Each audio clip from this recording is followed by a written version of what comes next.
Bharatiya Janata party Kisan Morcha ఆధ్వర్యంలో జిల్లా అధ్యక్షులు మల్లేపల్లి రాజేందర్ రెడ్డి శ్రీయుత గౌరవనీయులైన సంగారెడ్డి జిల్లా కలెక్టర్ వినతి పత్రం ఇవ్వడం జరిగింది. మల్లేపల్లి రాజేందర్ రెడ్డి మాట్లాడుతూ రాష్ట్రంలో కురుస్తున్న అకాల వర్షాల వల్ల నష్టపోయిన రైతులకు నష్టపరిహారం చెల్లించుటకు సంగారెడ్డి జిల్లాలో అకాల వర్షాల వల్ల వరిధాన్యం తడిసి ముద్దైన కారణంగా ప్రభుత్వ యంత్రాంగం రైతులకు వెంటనే సహాయక చర్యలు చేపట్టాలని, తడిసిన ధాన్యాన్ని చివరి గింజ వరకు ఐకేపీ సెంటర్లో కొనుగోలు చేయాలని, వడ్లతో తేమ శాతం 15-17 కాకుండా 20% కొనుగోలు చేయాలన్నారు. ఇక మరియు సుమారు గత 10 సంవత్సరాల నుండి రైతుల దగ్గర నుండి హమాలీ డబ్బులు తీసుకున్నారు.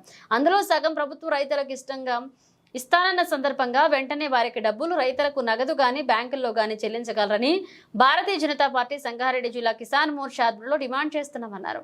ఇట్లు భారతీయ జనతా పార్టీ రాష్ట్ర నాయకులు రాజేశ్వరరావు దేశపాండే, భారతీయ జనతా పార్టీ ప్రధాన కార్యదర్శి మాణిక్రావు, మున్సిపల్ కౌన్సిలర్లు మందుల నాగరాజ్, కసిని వాసు, జిల్లా అధికార ప్రతినిధి డాక్టర్ రాజాగౌడ్, జిల్లా కార్యాలయ కార్యదర్శి దోమల విజయ్ కుమార్, మీనాగౌడ్, శ్రీశైలం భిక్షాపతి, కిసాన్ మోర్చా నాయకులు నాగరాజు, దశరథ్, చల్లా ప్రభాకర్ రెడ్డి, విశ్వనాథ్, లింగమూర్తి, కిసాన్ మోర్చా నాయకులు పాల్గొన్నారు. అకాల వర్షానికి మరి రైతులు నష్టపోతున్నారు. మరి రైతుల గురించి వరి ధాన్యాన్ని మరి ఒక్కొక్క తడిసిన ధాన్యాన్ని కూడా కొనాలని చెప్పేసి ఈరోజు భారతీయ జనతా పార్టీ డిమాండ్ చేస్తున్నాం. ముఖ్యంగా మరి కలెక్టర్ గారు కూడా వినతి పత్రం ఇవ్వడం జరిగింది.